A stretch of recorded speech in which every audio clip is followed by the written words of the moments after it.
All right, let's welcome in Austin to the program this morning. Austin, I know with it being draft week, you're busy as heck, so we appreciate you making some time for us. Let's start with the dynamic wide receiver out of Arkansas, Treylon Burks. Now, you have a national and draft perspective on him relative to the likes of Jameson Williams, Drake London, and some of the others.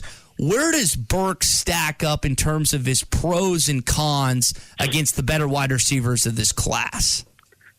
Yeah, I think obviously the pros with Burks start with his size, 6'2", 225, and a true 225. He told me, I think, in halfway through the season that he's been up to 230 at times. It's a weight that he's gotten down to and will continue to refine in the NFL. He's also really, really explosive for that size, right? I think that's why he draws some comparisons to Deebo Samuel, DK Metcalf. I don't really buy into those comparisons. What I do buy into is that get the ball in his hands, and he can make work. I was talking to Sam Pittman, the coach there at Arkansas, and he said, when we would go into games, we'd have the Burks plan, which is 15 plays where we just got to get him the football. And I think that's exactly how he'll be leveraged in the NFL. Yeah, he works some outside receiver, but Pittman also told me that a lot of his go balls and those things were checks at the line of scrimmage when they saw press, not necessarily how they schemed him targets. And I think his role in the NFL will be kind of similar, right? You want him to play in the slot, get him the ball at near the line of scrimmage, let him work after the catch.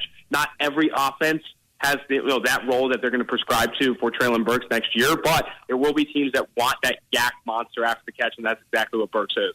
Austin, when you look at some of the other guys, and I want to hone in on Garrett Wilson for a sec. Garrett Wilson had an opportunity to play alongside Olave and Jackson Smith Enigma, probably 3 first-rounders. I know Enigma's not draft eligible this year, but the benefit of just not having the double and triple coverage on you all the time, Burks didn't have that. He didn't have anywhere close to that with his teammates. So how do you balance guys that maybe had a lot more talent around them and the luxury of not having every single defensive game plan picked out of him? Where do you leverage that?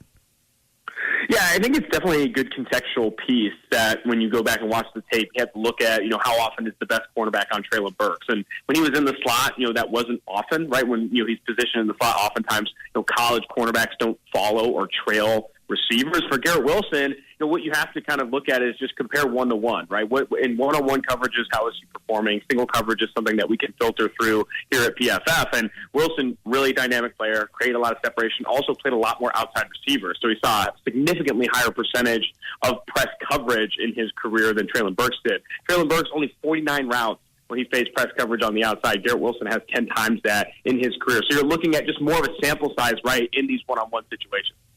Austin, we were talking last segment about the Wonderlic test and the quarterbacks, and I'll ask you about the Wonderlic coming up. But, dude, I'm not a fan of really any quarterback in this upcoming draft class. And I know if you're going to draft a first or second rounder, you're counting on him to be the future of your team. Maybe not the initial year, but in years to come. What do you like and dislike about this quarterback class? Yeah, I think it's a quarterback class that has a lot of traits, right? Has a lot of tools that you can kind of project into the NFL. It just doesn't have a lot of polish, and that's why teams are, I think, lower on it compared to previous years, especially with just how the league is positioned to develop quarterbacks right now. There's a new expectation, largely because of the rookie wage scale, and that quarterbacks are such a cheap option. If you do draft them, that you don't want to play him, behind it. You don't want to have him sitting on the bench. You want to maximize that window where your starting quarterback is making cheap money on a rookie contract. So when you look at some of these quarterbacks, I got to sit him a year, maybe 1 or 2 years, and then at the end of it, then you're going to have to get him by the time he's starting, he's 2 years away from getting a new contract. You have the smaller sample size. So it's going to be very difficult for teams to view this quarterback class as let's draft one in the top 10 or top 15. Right now, I think Malik Willis is the favorite to come off the board first of the quarterbacks, the Liberty quarterback, and he's still not even favored to go inside the top 10. So I do think teams are lower on this class, and that'll be reflected on where they come off the board. What I like about it is Malik Willis, 6 foot, 220, athletic player. I think he's like a souped-up Jalen Hurts because accuracy is a concern, processing needs to improve, but he is that runner that can obviously offer that in the NFL. Then you have Desmond Ridder, who I think is the best processor in this class. He has NFL throws on his tape. He checked his own protections. He ran more of a pro-style offense, but actually a bit of a concern and a little bit of a slight frame. Some teams will be turned off by that. I think there's some things that teams will like, some things that teams won't, and ultimately you'll see maybe 2 quarterbacks come off the board in the first round, and then a lot maybe in the second. We're talking with Austin Gayle, who is the director of content at Pro Football Focus, also does Pro Football Focus's Tailgate. Austin, the two teams in our region most closely followed in the National Football League are the Kansas City Chiefs and the Dallas Cowboys. Both of those teams would love to see Treylon Burks be drafted by there, but we don't know what's going to happen. In your opinion, what should the Chiefs and Clark Hunt do, and then what should Jerry Jones and the Dallas Cowboys do with their first-round picks?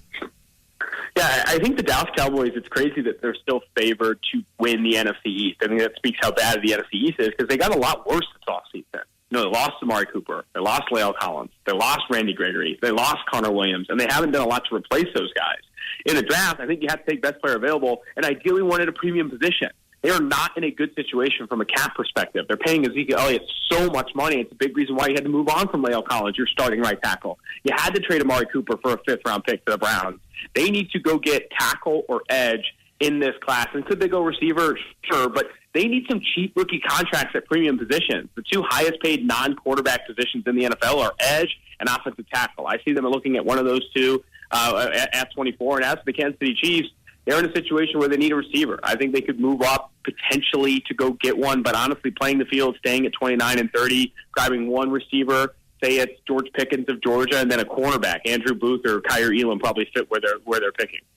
We're talking again with Austin Gayle, Pro Football Focus here on the Morning Rush. Austin, one of the most crazy games that I saw last year was Michigan versus Ohio State in the Big House. Michigan finally got it done under Jim Harbaugh, and Aiden Hutchinson was an absolute destroyer in that game. Also got a chance to see Georgia in Athens just crush Arkansas, unfortunately. Watch Nakobe Dean, watch Jordan Davis, and then watch your guy, Treylon Walker, who you like to be the first-round pick. Why do you like Walker over Hutchinson in that matchup? Yeah, so on my board, I actually have Aiden Hutchinson as my number one player, but I think Trent Baalke, the Jacksonville Jaguars GM, has Trayvon Walker as his number one player. All the rumors and all the reports that I've heard are that Trent Baalke is all in on Walker, sees him as the best prospect in this class and the guy that he wants to take at number one overall. And then his coach, Doug Peterson, doesn't even like Hutchinson over Ike Ekwonu, the NC State offensive tackle. So I do think it's going to be a decision between those two, either Ike Ekwonu of NC State or Trayvon Walker of Georgia, even though the consensus is that Aiden Hutchinson, the Michigan defensive end, is the best player in this draft. Arm length is a concern. He's got under 10 percentile arm length, which Trent Baalke, if you go back in his draft history, is something he avoids when drafting pass rushers. So Walker, 35.5-inch arms, 6'5", 272. That's definitely more his build. I ultimately think when it comes down to number one overall, it's going to be Walker or Ekwonu, and then it'll be the Lions, obviously the hometown Lions there in Michigan, grabbing Aiden Hutchinson. Also, when you look at the draft, I've never gotten a chance to go. I had several friends that went when it was in Nashville, but next year, it's close to home. It's in Kansas City. You're a guy that gets to go to this event and has talked to several people that have been to different locations. If you're an Arkansas fan listening to this program right now that's diehard Chiefs or Cowboys or just loves the National Football League, what would your pitch be to travel to Kansas City next year and go to the NFL draft? Yeah, I think it's unparalleled energy, right? And I think the broadcast of the draft try to capture that when they do shoot the fans and stuff like that and get them on camera. But when you go there, it's totally different in that every fan base is hopeful. Every fan base is walking through, the 90 scenarios where they pick the right players that get them to the Super Bowl. So I do think it's an interesting energy to also mingle with other fan bases, right? No one's going against each other necessarily, but you get to see their reactions to each and every pick. It is a phenomenal event for teams that are really, really into the draft, right? Really into college prospects, but also just want to support their team. I want to go back to Treylon Burks, Austin, for a sec. And I know Dallas Cowboys fans would love to see him be drafted by Jerry Jones. That's the same with Hunt drafting him for the Kansas City Chiefs. I'm a Packers fan. After we lost Devontae, I think that we are in definite need of wide receiver. And if there's reports out there that we might go get Darren Waller. But where, in your opinion, do you think the Warren native ends up drafted either Thursday or this weekend? Yeah, in my recent mock draft, I actually had the Washington Commanders trading down from 11 to 20, allowing the Steelers to come up and go get Malik Willis. And at 20, I had the Washington Commanders grabbing Treylon Burks of Arkansas. I do think he comes off the board in the 20 to 30 range. I think the Packers will be considering him at 22. They like the size, right? They're a big So their team, you see some mock drafts having them grab Jahan Dotson. They do not prioritize small receivers in the first round. I think it's more likely that they look at Treylon Burks at 22 if they do go receiver in that spot. I also think a really good landing spot for him is the Bills. The Bills are picking at 25 this year. Some people have them going running back. You have Stephon Diggs. Cole Beasley left this offseason.